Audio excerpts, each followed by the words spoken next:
Hello and welcome to a new video. Today we're going to take a look at the level 51 Skarmory with buffed Steel Wing in the Ultra League. Only 2400 CP, but it is definitely worth building. This Pokemon is actually really good and really amazing, but also I went on a 10-0 run with this team, which is absolutely wild. I am not going to play this team any further because I want to showcase some other Pokemon as well, of course, for the Ultra League. But this was basically like, if you do like your own teams as well, and you think like, oh, I kind of want to build a team around a certain Pokemon, you don't really know what's happening, and like you don't really know what you really want to run around it. And I want to run first, of course, like the standard pairing that you see in the Great League as well, with like Swampert and Skarmory. I wasn't really too happy about it in the Ultra League. There's some core breakers for it. And then I kind of realized how strong the core is between the Skarmory and the Giratina altered here. And it's just wild, like honestly, it's perfect. It's literally perfect. And the Talonflame is our say-swap here. Always use Talonflame as a say-swap in my opinion. Even though you don't have to do it that often, at least for what I've seen. But you can still at least do some damage against even electric-type Pokemon with the Talonflame as a say-swap, which is really cool. And which was one of the main reasons why I kind of want to use it here, because, yeah, again, kind of a lot of electric types going to be very solid in the current meta, and I kind of didn't want to be so weak to it, so I needed to have kind of dragon type in the lead that would be able to resist electric type damage, and so we have the Giratina there. Let's move on to the next game. There is definitely one game, by the way, in there where I was still using Air Slash on my Skarmory because I forgot to TM it, but it was just one game, the first game that I played. And here we're going to see as well, the opponent is having the Cresselia in the lead. This is kind of something that is neutral against your Giratina, but you kind of still want to swap out into your Talonflame. Talonflame usually resists every move, but they're actually running Future Sight, and funnily enough, which you're going to see here as well, the opponent is also going to run Moonblast. You're still going to be able to realign here for sure. I decided to go for the Flame Charge so I can farm them down with my Incinerate for sure there, which I wasn't really sure about otherwise, but like this, I'm definitely going to be able to just go for 2 more Incinerates. And this is a cool thing about Talonflame. Even if you go a shield down, you're going to get buffed out of this matchup with a ton of energy. And as you're going to see here, this opponent's Mandibuzz is not going to have a great time here. They're going to use a shield first one, fine. We can go for 1 more fly, and this is going to be also okay for us because it's going to do a ton of damage. But this is not all. We can even go for another fly, and Talonflame literally obliterates the opponent here alone. And here we can just go into our Skarmory, which is pretty bulky, and the opponent has the Cobalion in the back, and they just decide to forfeit at this point of time. There was nothing they can do anymore.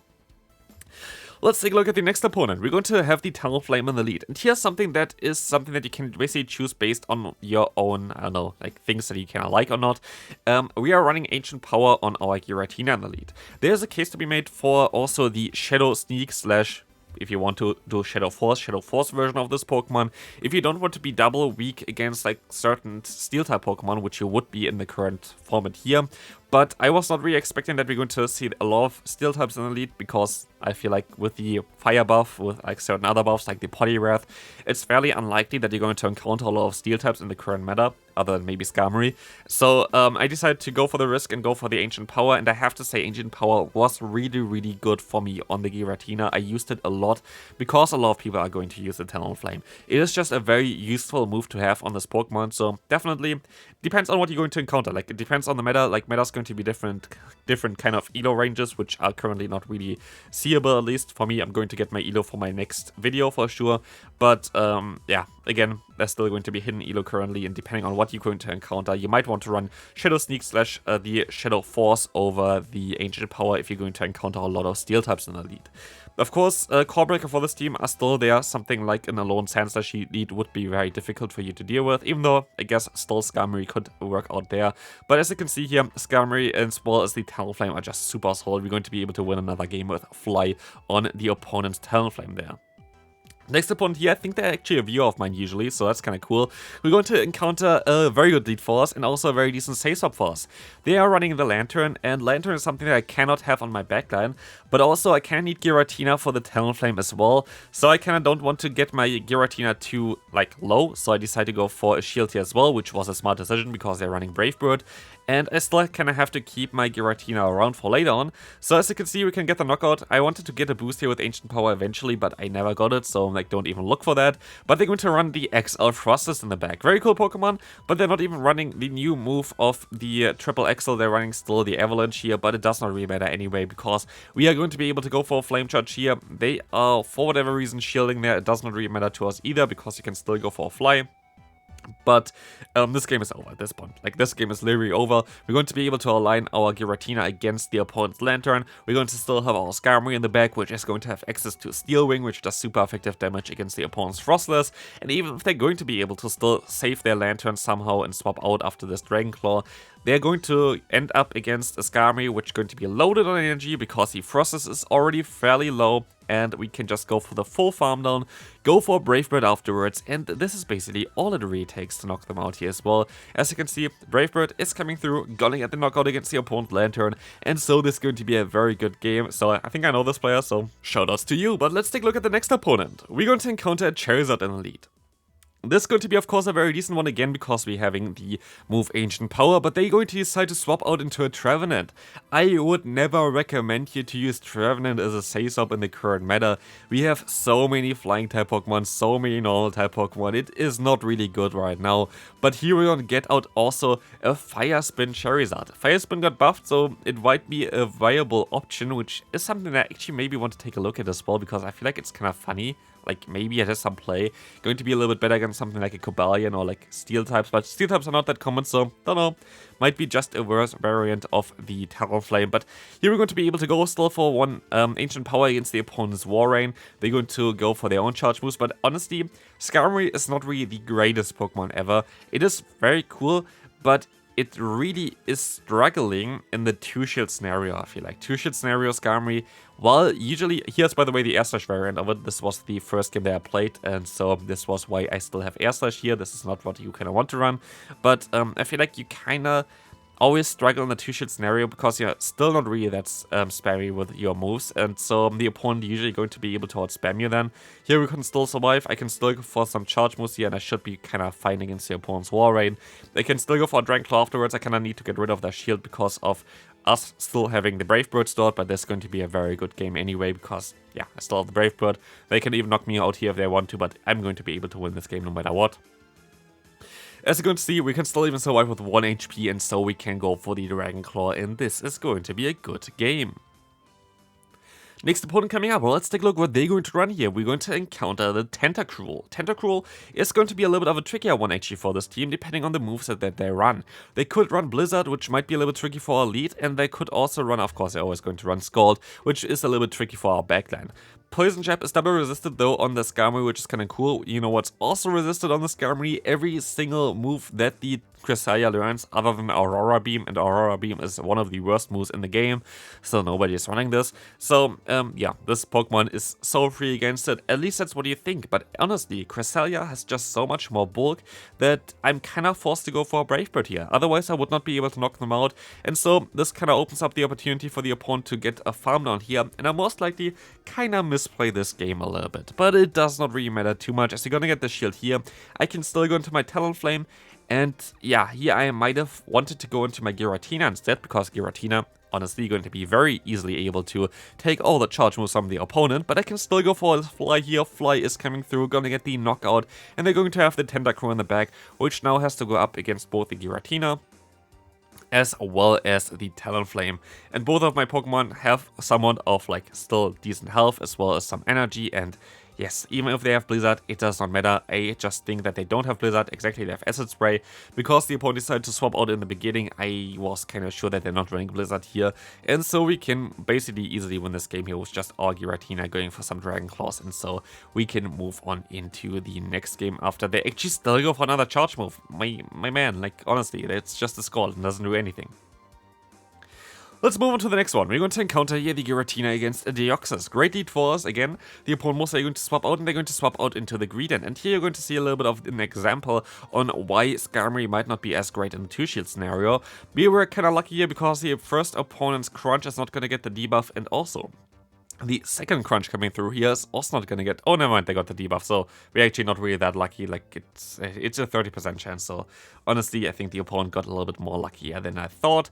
So the opponent goes for another charge move, but surely we don't get another debuff. Man, it's always the same, right? But yeah, we're going to be able to still go for the Sky attack here, which is going to get the shield from the opponent. I can let this move go through. Yes, I'm going to get rid of my switch advantage, which would have been really nice, because Deoxys defense and the Giratina, it's a great matchup for the Giratina there for sure. But I'm still going to take this one. I can go for the full farm run against the Greedent, which is amazing. And so I get out of this matchup with 100 energy, and the opponent has a Sandslash in the back. And you might think, oh, this is going to be a tough game for you now. But I was so sure that a buffed Incinerate on the Talonflame, plus having 100 energy, plus having the option to easily boost myself, is going to be enough to win this game. And you're going to see for yourself on how strong actually Talonflame I'm going to be here, as he can go for the Ancient Power still for our Giratina. We are still not getting a boost. Like, honestly, the amount of Ancient Power I went for, like, I should have definitely got like Sarah boost already, but it's fine. We're going to let this move go through. We win CP with our Talonflame against any kind of a lone Sandslash here. They're going to let this move go through. First boost in.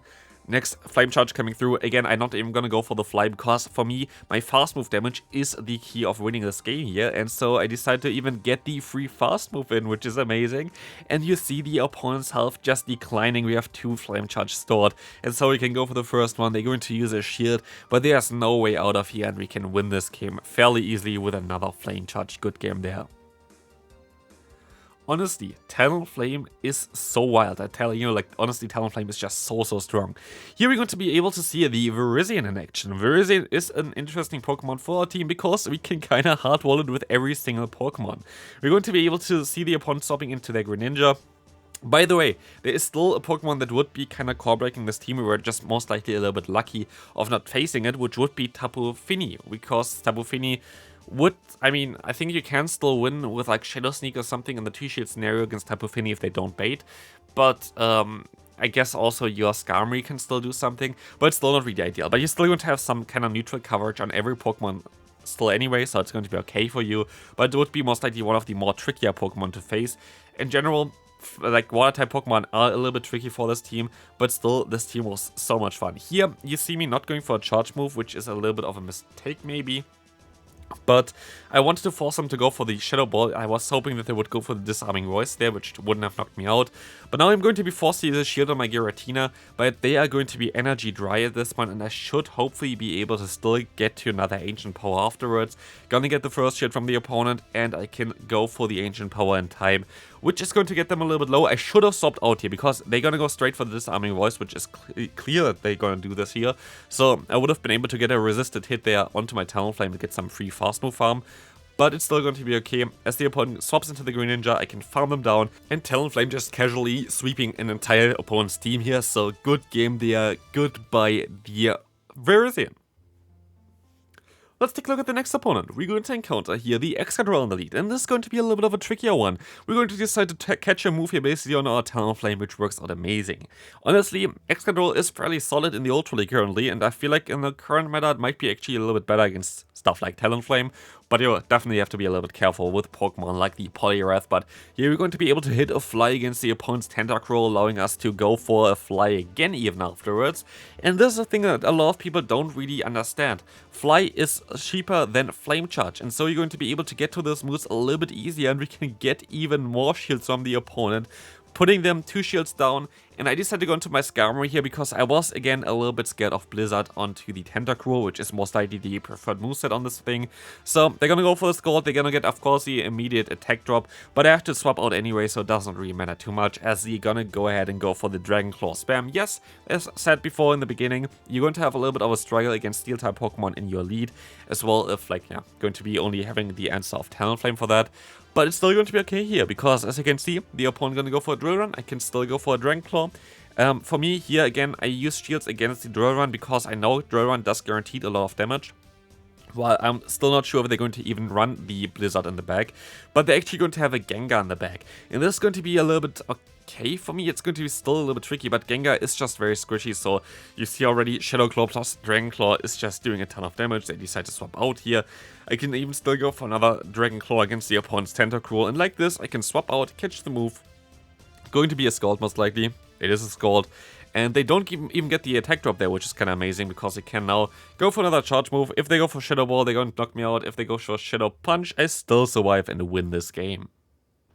Moving on to the last game of today's video. I hope you enjoyed this one. If you enjoyed this one so far, feel free to leave a like, because now we're going to encounter the worst possible Pokemon for our backline, which is going to be the Ampharos.